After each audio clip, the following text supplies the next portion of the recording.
Number 10. Young Parisian, Renoir. A few minutes before closing time in late December, a man walked into the National Museum in Stockholm toting a submachine gun. He pointed it at an unarmed guard in the lobby while two accomplices who were already inside seized a 1630 Rembrandt self-portrait and two paintings by Renoir, Young Parisian, and The Conversation, on the second floor. They made a caper movie getaway, sprinkling nails on the ground to ward off pursuit and zooming away in a motorboat. The thieves then approached a lawyer who relayed their ransom demand, $10 million per painting. The police officer in charge of the inquiry asked for photographs. The photographs were convincing, and the police promptly demanded that the lawyer reveal the identities of the thieves. The lawyer refused, citing confidentiality, and insisted he had done nothing wrong, telling the robbers he wanted no go-between fee. He is nonetheless being treated as a suspect. 8 men have been arrested in this case and there is a warrant out for a 9th. But at the time of writing, the paintings are still missing. Number 9. Wheatfield with crows, Van Gogh. 4 Dutchmen were arrested for robbing the Stedelijk Museum in Amsterdam of no fewer than 20 Van Goghs. They were recovered within an hour. The police were of the opinion that had the robbery been successful, no ransom would have been demanded. The canvases would simply have become financial instruments in the global black economy. 3 of the canvases were badly damaged, including one of Van Gogh's visionary last paintings, Wheatfield with crows. The fact that most works get back to where they belong in pretty good shape can make one overconfident. But, as shown here, artworks are frail and luck can run out. Number 8. Portrait of a Persian painter, unknown. The Kuwait National Museum and the Dar al-Athat al-Islamiyya, the House of Islamic Antiquities, were looted during the 7-month occupation by Iraq. The buildings were then torched. The 2 museums housed a collection of Islamic art, one of the world's best, put together by Kuwait's Al-Sabah family in the '70s and '80s. Some 20,000 pieces, including arms, armor, ceramics, earthenware, seals and decorative arts from ancient Persia, Mamluk Egypt and the Mughal emperors in India and Kuwait of the Bronze Age, were packed in crates and driven to the Iraq National Museum in Baghdad in a 17-lorry convoy. There was pessimism about prospects for getting anything back, except by buying it in bits and pieces on the black market, but a small team of curators arrived in Baghdad 6 months after the ceasefire. Between Sept. 16 and Oct. 20, 1991, some 16,000 pieces had been returned. The massive state-sponsored art theft recalls the behavior of conquerors in earlier wars, including European monarchs and Napoleon. And the intention of Saddam, like that of Hitler, went beyond plunder. He wanted to erase Kuwait's historic and cultural identity. Number 7. The Storm on the Sea of Galilee, Rembrandt. At 1:24 am, on the morning after St. Patrick's Day, 2 men in police uniforms knocked on a side door of Boston's Isabella Stewart Gardner Museum, mentioning a disturbance in the grounds. The guards let them in and were swiftly handcuffed and locked in a cellar. The work the thieves made off with included The Concert, by Vermeer, The Storm on the Sea of Galilee, which is Rembrandt's only marine painting, Tortoni, by Monet, 5 pieces by Degas and some miscellanea that includes a Chinese bronze beaker and a fitment from a Napoleonic flagstaff.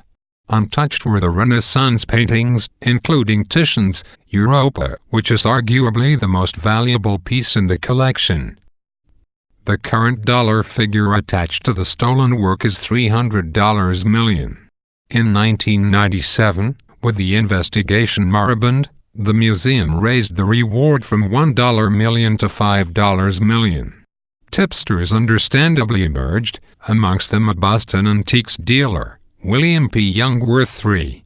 Youngworth was a shady character but gained attention by telling Tom Ashburg, a reporter on the Boston Herald, that he and a colorful character named Miles Connor could procure the art's return.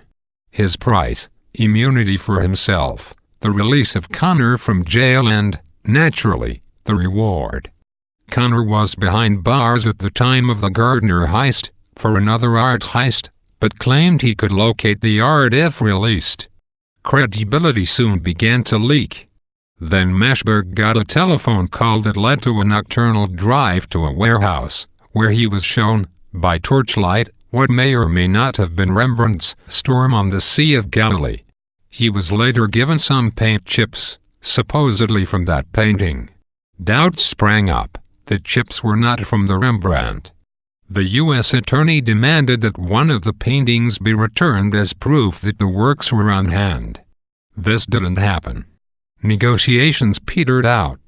Connor is now out of jail, but the art is still missing. Number 6. Dried sunflowers, Van Gogh. 3 Van Goghs, including dried sunflowers, Weaver's Interior, and an early version of The Potato Eaters, were stolen from the Kroller-Muller Museum in Otterlo, Holland. The wave pattern of art theft generally mirrors that of the art market itself, and here it did so specifically. Just 2 weeks before, a list had been published of the top prices paid for art at Sotheby's and Christie's.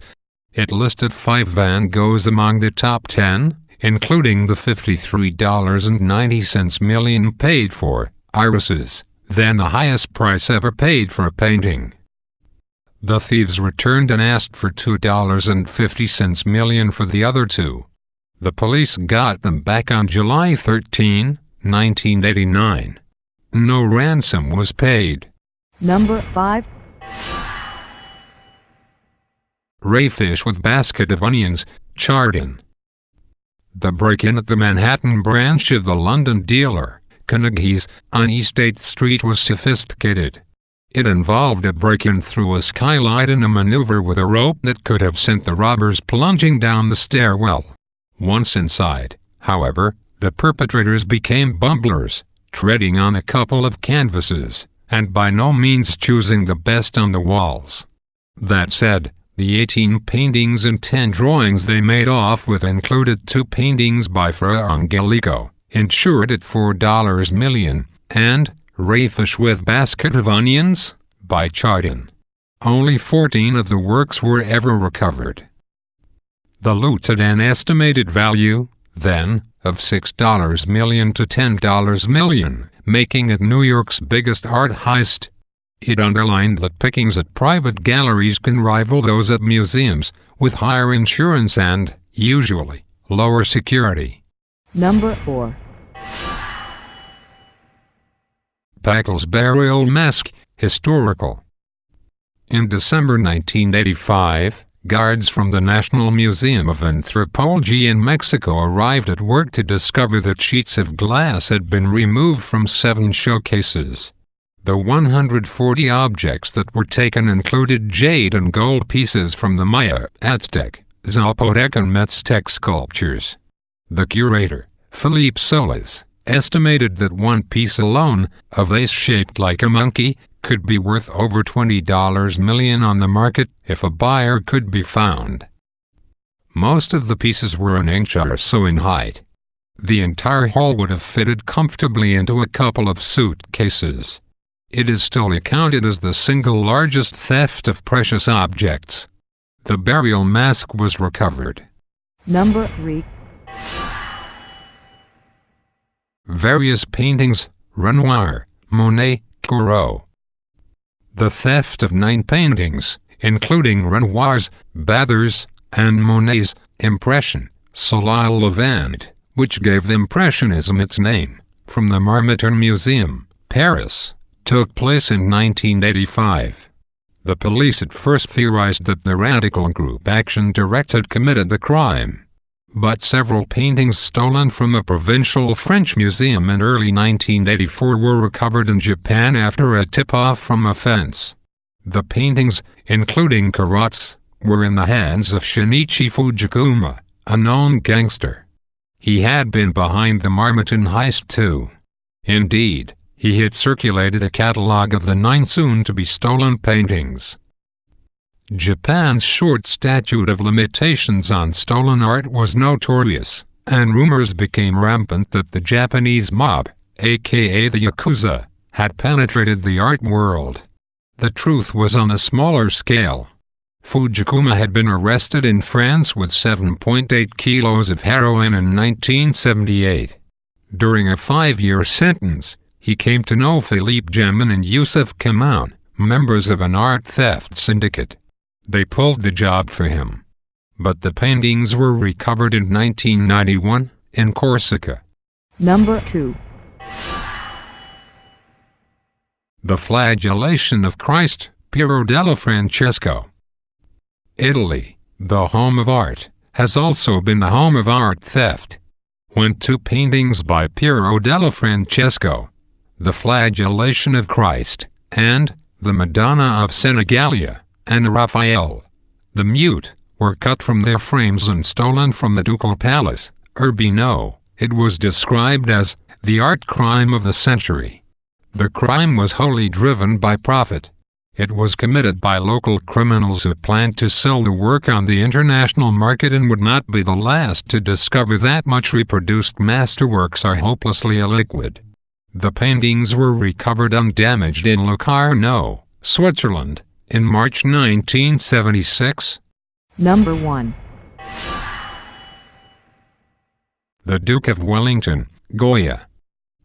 In 1961, Charles Wrightsman, the oil-rich American collector, bought Goya's Portrait of the Duke of Wellington for $392,000 and planned to take it to the United States. There was such a public outrage that the British government raised the necessary matching sum. Less than 3 weeks after its triumphal hanging in the National Gallery, it was stolen. The thief demanded a ransom of the same amount and said he was going to devote it to charity. In 1965, the thief sent a claim ticket to London's Daily Mirror and the painting was picked up by police in a railway baggage office. The thief, an unemployed bus driver named Kempton Bunton, gave himself up 6 weeks later. He had planned to use the money to buy TV licenses for the poor, serving 3 months in jail for his offense.